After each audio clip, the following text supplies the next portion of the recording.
Hi.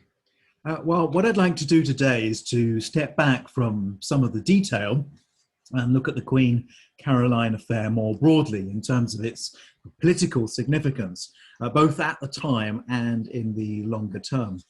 And in particular, I'd like to focus on two of the themes that I mentioned in my blog for the History of Parliament on the royal scandal that changed British politics. And the first of these was the political context and scale of the popular campaign that emerged in support of the Queen. Secondly, there was how the memory and methods of this campaign then helped to set up a new tone and sort of constitutional framework for political activism. And here I want to draw attention to the connections that existed between this campaign and later movements, including the local activists who got involved in supporting the Queen, who then went on to participate in other local political causes. First, though, I think it's worth reminding ourselves of the context in which the popular outpouring of support for the Queen actually took place. And the contrast with the brutal suppression of the pro-reform meeting at Peterloo just the year before is the obvious one to make here. But Peterloo, of course, was only one of a whole series of rallies and protests taking place in the UK around this time, involving starving rural labourers, unemployed textile workers and iron workers, most of which were brutally suppressed by the authorities using the local military. And the introduction of the Six Acts after the Peterloo massacre, banning all unofficial outdoor meetings and making it illegal to criticise the state in print, only made this hardline policy all the more rigid.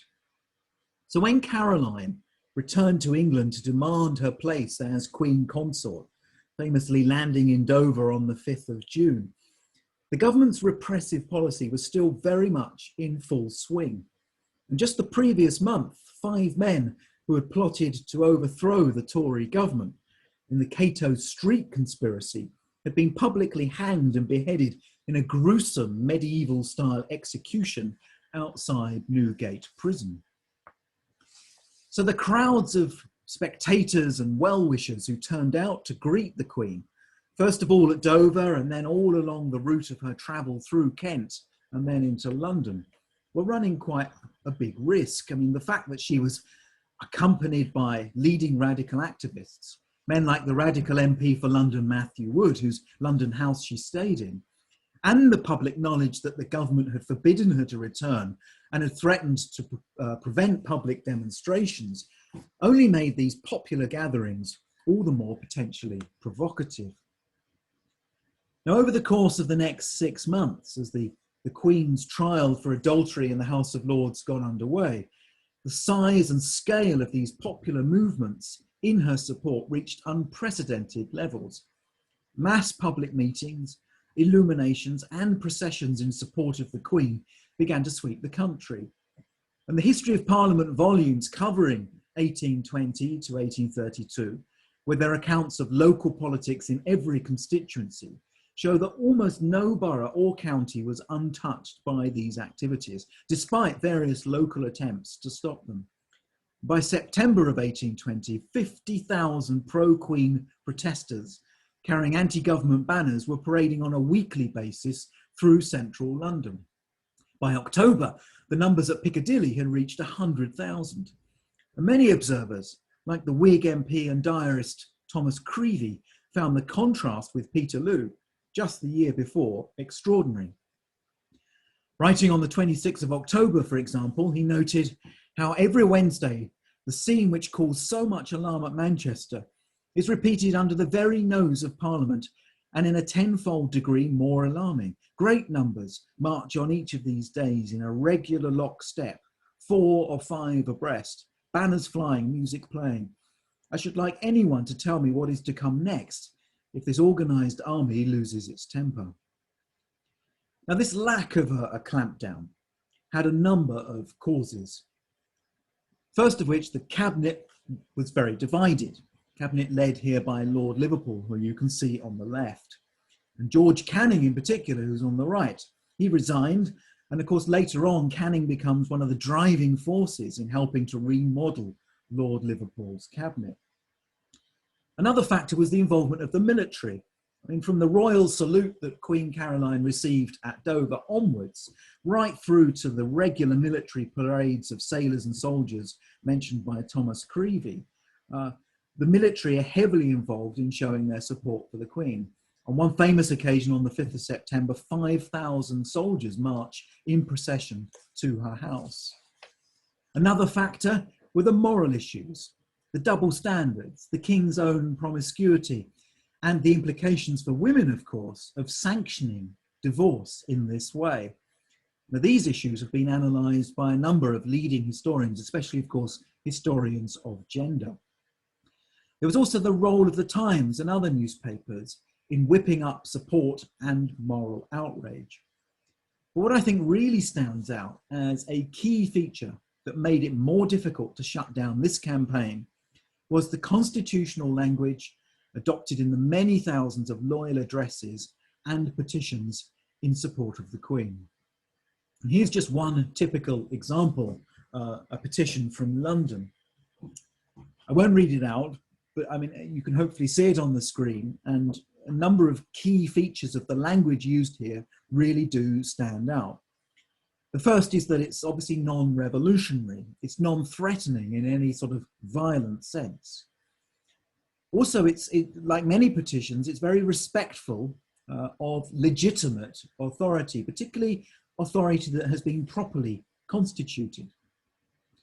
Another theme clearly in evidence here is the loyalty to the throne, the loyalty to ancient institutions, the Church of England, and the nation that is being put forward.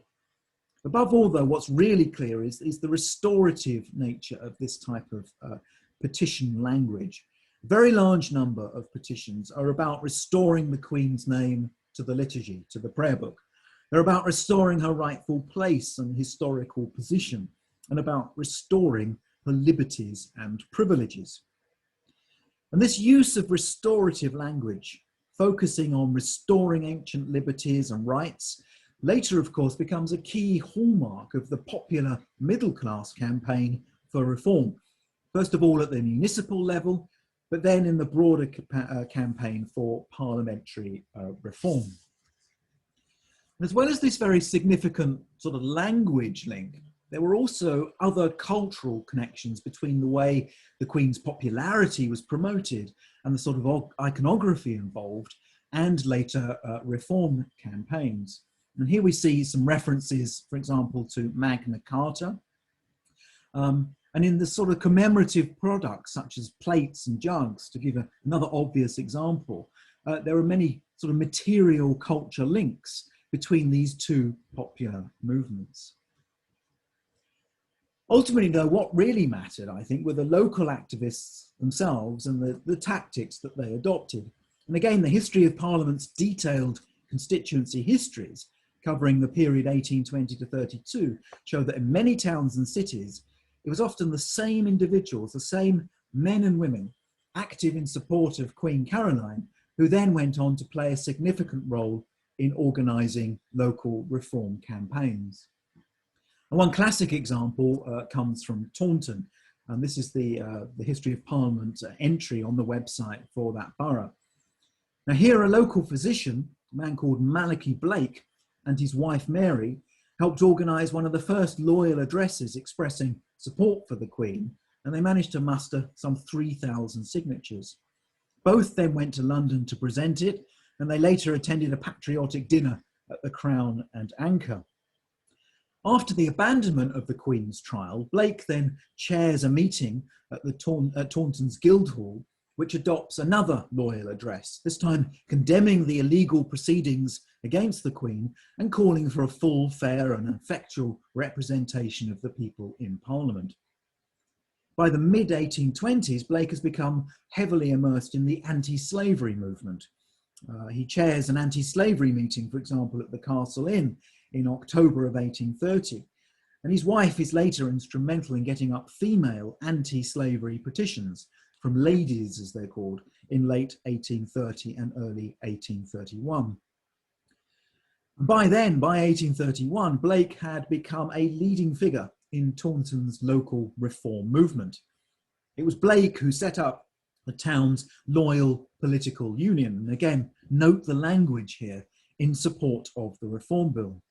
And the union's declared object, and I quote, was to support our gracious and patriotic sovereign and his enlightened ministers, and further every constitutional means, the great measure of parliamentary reform, while using every exertion for the maintenance of order.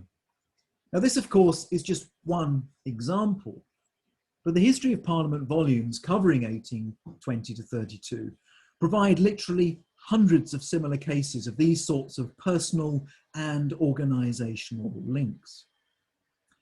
To recap then, I think it's possible to see the Queen Caroline affair as a significant turning point in British political history. The lack of any serious clampdown was extraordinary, as was the involvement of such a large number of people in petitioning and getting up loyal addresses. The constitutional language they used, with its focus on respecting and restoring ancient institutions and privileges, was a key feature in this, and it limited, I think, the scope for political repression. And similar tactics and language about restoring ancient liberties and rights were increasingly adopted in later reform campaigns. Cementing all of this together, similar people, the same sorts of activists, are involved at the grassroots level in the Queen Caroline campaign and later political movements. So the Queen Caroline affair then provided a crucial break with the policies of political repression and a new constitutional template for political activism. And as the Whig MP and diarist Thomas Creevey noted, shortly after hearing that the Queen's trial had been abandoned, the people have learned a great lesson from this wicked proceeding. They have learned how to marshal and organise themselves. The arrangements made in every parish are quite new in their nature and will be of eternal application in all our public affairs. Thank you.